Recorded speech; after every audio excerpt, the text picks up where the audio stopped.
Assalamu alaikum to all of you. This is Asad Ali Kazi with a new episode with a new guest. Today, I would like to introduce our guest, Mr. Fasi Iqbal. He is basically engineer and currently working as a manager planning. Within that head, he is mainly focused about the lean value chain. Apart from this current job, he has CSCP certification and it considered as the best certification in supply chain. He also work with the West Point Home, Bahrain. So he has international exposure, he has local Pakistani exposure, he worked with the international supply chain as well and with local supply chain. So sir, thank you for your time. And today Thank you our so much. topic is value stream mapping. And in this 10 minutes, we will discuss that what is value stream mapping, why it is important for business and how it works. We'll start from the ideology. Value stream mapping. As it explains, the ideology is to identify the value in the value stream, the value in the stream. It basically identifies the value added and non value added activities. What the value is. If we say what the value is in a product, it means what the customer pays for, what the quality and value is the customer need. So value stream mapping is a lean process to helps us to identify the non-value added and value added activities. This is the main methodology of value stream mapping. After that, James P. Womack, in his classic book of lean manufacturing, he has written a 5-point agenda of the value stream. First of all, you have to create the value for the customer, then identify all the steps across the value stream. The third is create the flow. The fourth is pull product based upon customer demand, and the fifth is strive for success by continually removing wastages. I'm quoting James P. Womack 5-point agenda for the value stream. Now we have basically 3 flows and 8 systems. The 3 flows are information flow. The first one is the information flow. The second one is material flow. And the third one is people flow. In any manufacturing industry, in any service industry, in any other business, there are 3 kind of flows. Either it is a manufacturing industry or it is a service industry, depends upon the portfolio of the business. These are the 3 flows which we discuss in this value stream mapping. And there are 7 types of wastages which people experience during the manufacturing processes, like defects. The first one is defect, the second one is overproduction, the third one is transportation, the fourth one is inventory, the fifth one is motion, the sixth one is access processing, and the seventh one is waiting. Now there is another waste which is added in the list, which is known as non-utilized employee. That is also considered as an eighth waste of the lean manufacturing methodology. So the value stream mapping, if we talk about which areas it can be experienced or it can be implemented, first of all, the manufacturing industry or a service industry, they can consider a product family. First of all, identify the product family. That is the first step for doing this exercise of value stream mapping. Once you have identified the product family, draw the current state map. The current state map, they have their specific 5 to 10 different kinds of shapes which are available in Microsoft Visio and other softwares which you can draw. So these are the standard shapes which can be recognized globally. So you can use those shapes. Draw the current state. While drawing the current state, it's better to draw it with a piece of paper and a pencil. So, and the one thing which is most important is the presence of the cross-functional teams. If you're working in a manufacturing environment, there should must be active presence of the cross-functional teams like manufacturing, technical, quality, production, transportation, logistics, exports, the procurement.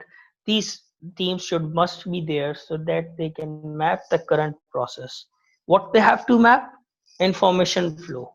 Information flow from customer, from the downstream customer to the upstream supplier. The second is the material flow. Material flow, it starts from the upstream supplier till the downstream to the customer.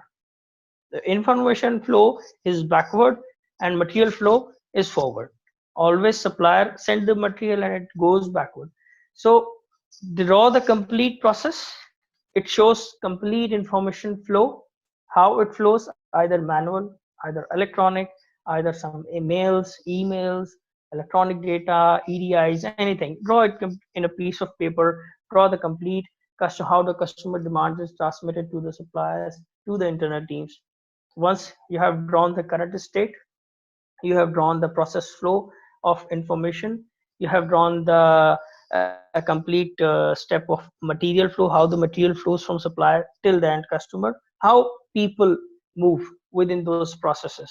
So while in the drawing phase of the current state, you have to consider these two things. Once your current state is drawn, what you have to do is to identify the non-value added activities which are not adding value to the end product, which does not needed by the customer. So once you start draw the current state, you will immediately identify those steps, those people, those processes which are not adding value to the final product, but these are there. So this activity basically identifies that. The next step is identify those steps, make a Kaizen brush there. Kaizen is a Japanese word for continuous improvement.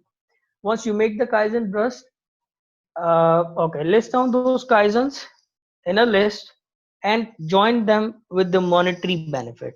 Like for example, they have some unnecessary transportation in the warehouse. So you can identify that how it can be managed optimistically so that we can use minimum labor, minimum transportation.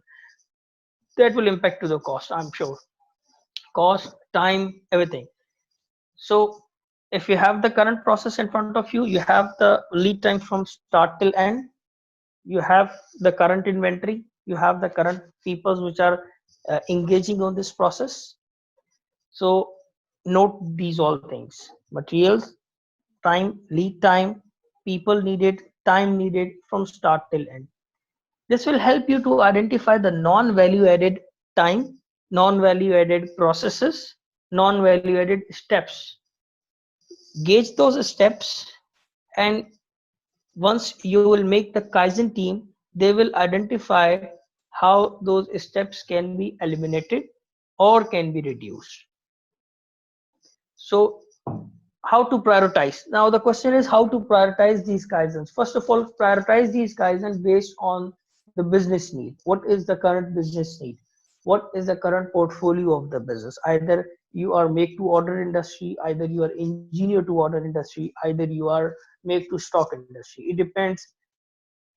In every manufacturing environment, it is not necessary to cut down the inventory. It depends upon the scenario, it depends upon the customer demand, how you are doing. So first of all, based on that strategy, you have to identify those Kaizen steps.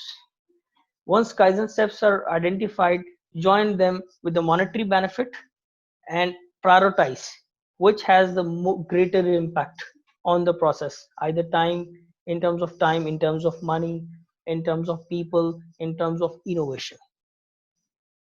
Once you have prioritized the step, then you can follow up with the concerned team and this process goes on.